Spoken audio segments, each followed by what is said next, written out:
In this lesson for Task 3A Limbo, we're going to look at the first electric guitar. Now, this is kind of like this steel stringed effect, like a hollow body kind of guitar.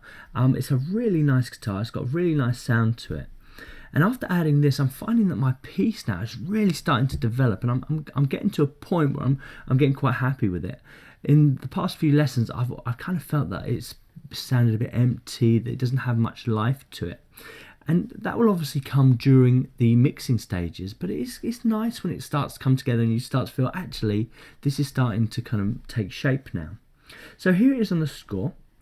I've got it here at bar 16, which is this little bit here. So you've got this individual note followed by this kind of upward arpeggio pattern, and this happens twice.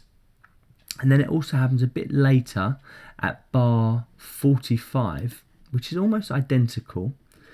The only thing that I've got on my piece that's different to the score is in this solo section, rather than having synth 2 doubling up with synth 1, I've actually doubled up using the guitar, and it sounds okay. It might not be completely right, but it underpins what's happening with synth 1, which is quite effective. You may feel that that's appropriate, you may feel it's not. It's completely up to you, but that's what I've currently got. I've got this doubling up, and I've taken some of these notes that are acting as delay sounds and kind of making them incorporate into that.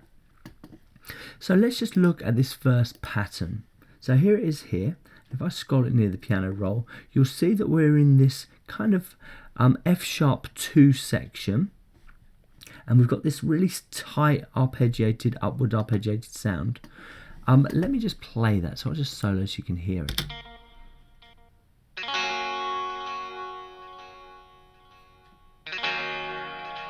As you can see, that's just such a nice sound.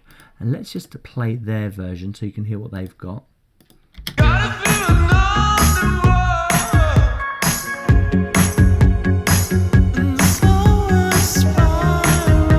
Okay, and let me just play mine just so you get a feel for how mine sounds in the mix.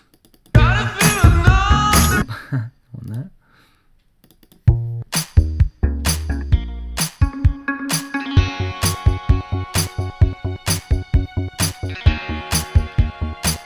So as you can see, it fits really nice. It's starting to build up all of those textures. The only thing I want to show you then is how I've doubled up this part with synth 1. So if you can see this, it's just almost a replica. If I select this one as well, you can see that it is basically a replica.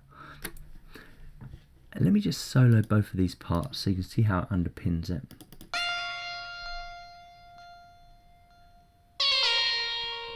And as you can tell, it kind of also makes the first synth sustain a little bit longer. And if you remember rightly from that lesson, that was something that I was really struggling with. And this instrument's giving it that extra bit of texture. So let me just play the second bit.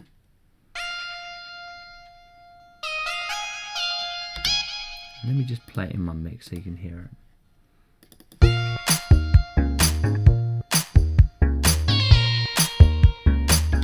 So as you can hear, it's starting to come along. I'm fairly happy with that. So I'll share all those notes so you can see what I'm doing there.